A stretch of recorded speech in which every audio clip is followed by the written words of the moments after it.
नमस्कार, मैं हूं आमिल बेग। आप देख रहे हैं सिटी बुलेटिन न्यूज।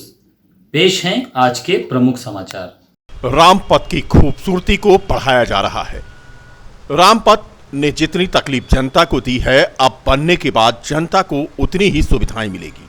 जी हां, फसाड लाइटिंग से सुसज्जित है रामपथ। हालांकि फसाड लाइट लगाने का काम शुरू हो गया है।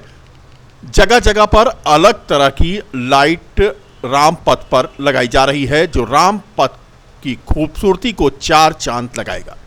जिला प्रशासन 3 फेज में रामपथ पर कार्य कर रहा है और इस समय फसाड लगाने का काम शहादतगंज से पोस्ट ऑफिस तिराहा तक प्रथम फेज में चल रहा है। उदया चौराहे से नया घाट तक दूसरे फेज में और शहर के तीसरे हिस्से में यानी फैजाबाद शहर जो था उसमें तीसरे हिस्से में लगाया जाएगा फसाड लाइट। जिस तरह से जमीनों का अधिग्रहण हुआ था फेज वाइज, उसी तरह से फेज वाइज यहां पर काम भी चल रहा है। रामपथ के किनारे बनने वाले बिल्डिंग के भी डिजाइन कोड किए गए हैं और उनका निर्धारण हुआ है। कोड के साथ साथ बिल्डिंग के रंग की भी डिजाइन निर्धारित की गई है। तो इस तरह से बता दें कि खूबसूरती के साथ रामपथ का निर्माण कार्य चल रहा है। फसाड लाइट लगाई जा रही है। जिलाधिकारी नीतीश कुमार ने बताया कि रामपथ को खूबसूरत बनाने का प्रयास किया जा रहा है। देखिए, यहाँ पे जो हम लोग फसाड लाइटिंग भी कर रहे हैं और जो हमारे जो स्टेचेज हैं रामपथ के, जितने डिफरेंट स्टेचेज हैं, हर एक स्टेचेज में अलग अलग प्रकार के लाइट हम लोगों ने सेलेक्ट किया है और वो स्टेज के अनुसार हम लोगों ने प्रयास किया है इसको सेलेक्ट करने के लिए, और एक अच्छा लाइट हम लोगों ने प्रयास किया लगाने का। और रामपथ, भक्ति पथ और जन्मभूमि पथ में भी हम लोग फसाड का काम करा रहे हैं। धर्मार्थ कार्य विभाग से सब फंडिंग हुआ है और इसके तहत हम लोग तेज़ गति से काम करा रहे हैं और प्रयास है कि अयोध्या खूबसूरत लगे। और जो हमारा प्राण प्रतिष्ठा कार्यक्रम है, दीपोत्सव के कार्यक्रम है, और लगातार श्रद्धालुओं की संख्या यहाँ बढ़ी है और जितना आधारभूत संरचना हम लोग मजबूत कर सकते हैं उतना प्रयास किया जा रहा है। और हम लोगों ने अभी मीडियम टर्म जो गोल तैयार किया है उसको हम लोग लगभग दिसंबर 2023 तक कंप्लीट करेंगे। उसके बाद कुछ प्रोजेक्ट्स हमारे लॉन्ग टर्म भी हैं जो बाद में भी चलते रहेंगे और कुछ प्रोजेक्ट्स हमारे कंप्लीट भी हो चुके हैं। सर, सड़कों पे स्वास्तिक बने हुए हैं, राम भगवान बने हुए हैं, तीर धनुष बना हुआ है इस आकार का। हाँ, उसमें ये एक वातावरण बनाने का प्रयास है कि हम उस एरा में जा रहे हैं और ये प्रयास है कि फसाड में बिल्डिंग्स के कोड निर्धारित किए गए हैं और उसी कोड के अनुसार उसका रेनोवेशन किया जा रहा है। और उसमें हम लोगों ने प्रयास किया कि डिफरेंट शेड्स भी रहें, थोड़ा सा वाइब्रेंट लगे देखने में, तो वो भी प्रयास किया जा रहा है। अपना दल कमेरावादी के प्रदेश अध्यक्ष रामशिला पटेल के नेतृत्व में डॉक्टर सोनेलाल पटेल के परिनिर्वाण दिवस पर जिला मुख्यालय के तहसील स्थित तिकोनिया पार्क में धरना प्रदर्शन किया गया। अपनी मांगों को लेकर राष्ट्रपति को संबोधित ज्ञापन जिलाधिकारी को सौंपा गया। धरने का नेतृत्व कर रहे रामशिला पटेल, अधिवक्ता हाईकोर्ट व प्रदेश अध्यक्ष विधि मंच अपना दल कमेरावादी ने बताया कि उनकी कई मांगे हैं, जिसमें अपना दल के संस्थापक डॉक्टर सोनेलाल पटेल की हत्या की सीबीआई जांच कराने की मांग शामिल है। छुट्टा जानवरों से किसान बेहाल है, सरकार द्वारा अभी तक कोई ठोस कदम नहीं उठाया गया है। उन्होंने कहा कि हम सरकार से मांग करते हैं कि इसे संज्ञान में लिया जाए और छुट्टा जानवरों की वजह से दुर्घटना में जो आम जन की मौत होती है उसकी भी जिम्मेदारी लेते हुए मुआवजा सुनिश्चित किया जाए। हम लोग धरना प्रदर्शन डॉक्टर सोनेलाल पटेल की हत्या की सीबीआई जांच की मांग कर रहे हैं। आज डॉक्टर सोनेलाल पटेल जी का परिनिर्वाण दिवस है। इस अवसर पर पूरे प्रदेश के हर जनपद में हम लोग धरना प्रदर्शन के माध्यम से डॉक्टर सोनेलाल पटेल जी की हत्या की सीबीआई जांच की मांग करते हैं और लगातार ये मांग होती रही है और हमारी राष्ट्रीय अध्यक्ष राजमाता कृष्णा पटेल इस मांग को बराबर उठाती रही हैं और सरकार अभी तक जो है इस पर मौन है। हम लोग मांग करते हैं सरकार से इसे संज्ञान में लेते हुए डॉक्टर पटेल की सीबीआई जांच कराई जाए और जब तक न्याय नहीं मिलेगा, डॉक्टर पटेल की सीबीआई जांच नहीं होगी, तब तक ये संघर्ष जारी रहेगा। रामशिला पटेल, अधिवक्ता हाईकोर्ट, विधि मंच प्रदेश अध्यक्ष अपना दल कमेरावादी। अयोध्या पहुंचे प्रदेश के कृषि मंत्री और जनपद के प्रभारी मंत्री सूर्य प्रताप शाही ने अयोध्या के विकास कार्यों की आज समीक्षा की। समीक्षा बैठक के बाद पत्रकारों से बात करते हुए उन्होंने कहा कि रकबा बढ़ाकर किसानों द्वारा फसल बीमा लेने के मामले पर मीडिया तोड़ मरोड़ कर उसे पेश करती है। ऐसी जानकारी मिली है कि कुछ किसान भाइयों ने एक ही प्लाट पर 2 जगह से किसान क्रेडिट बनवा लिया है और उसकी फसल बीमा करवा लिया है, जबकि नियमतः एक प्लाट पर ऐसा होना चाहिए।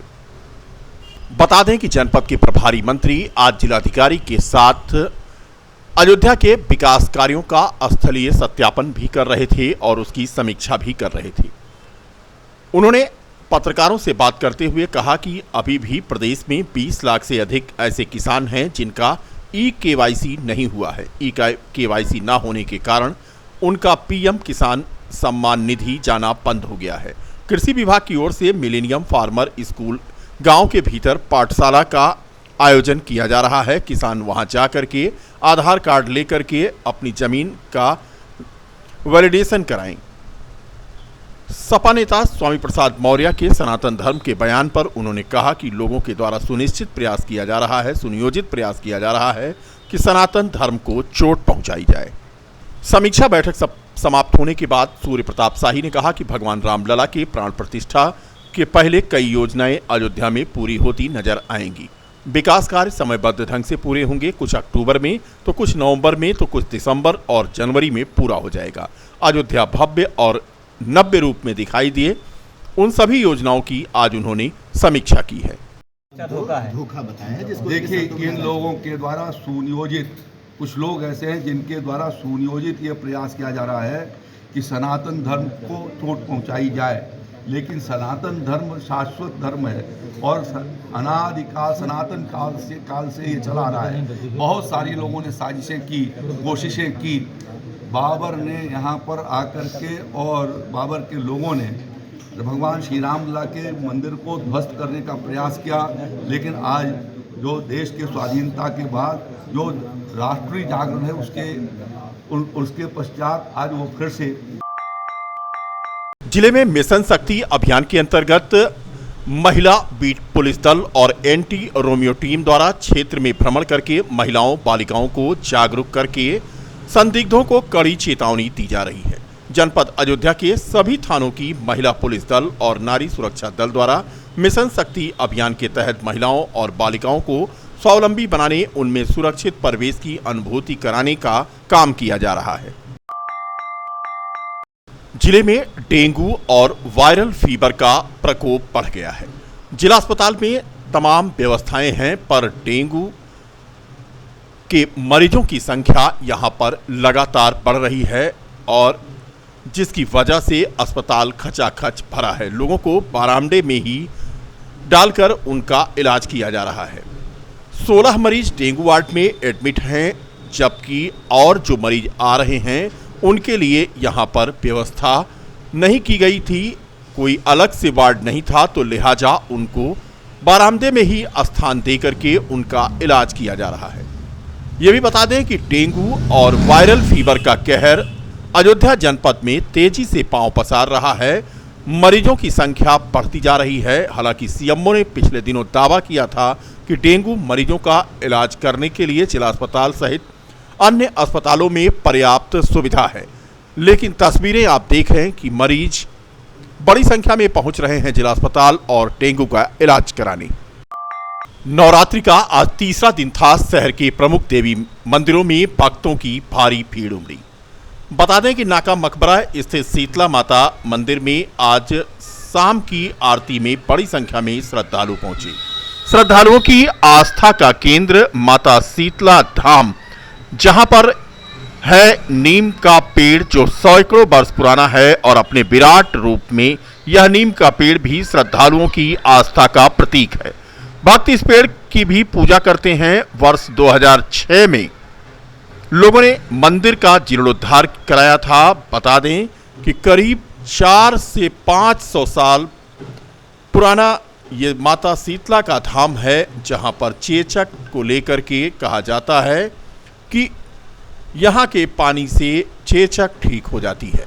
कुल मिलाकर के मां शीतला के दरबार में संध्याकालीन आरती में आज बड़ी संख्या में लोग पहुंचे। मां शीतला सभी की मनोकामना पूर्ण करती हैं, ऐसा ये यहाँ पर मानना है। ये कहते हैं महंत जयप्रकाश दास। अर्चक अखिलेश दास ने बताया कि माता की कृपा हमेशा उनके भक्तों पर बनी रहती है। श्रद्धालु यहां से खाली हाथ वापस नहीं जाते हैं।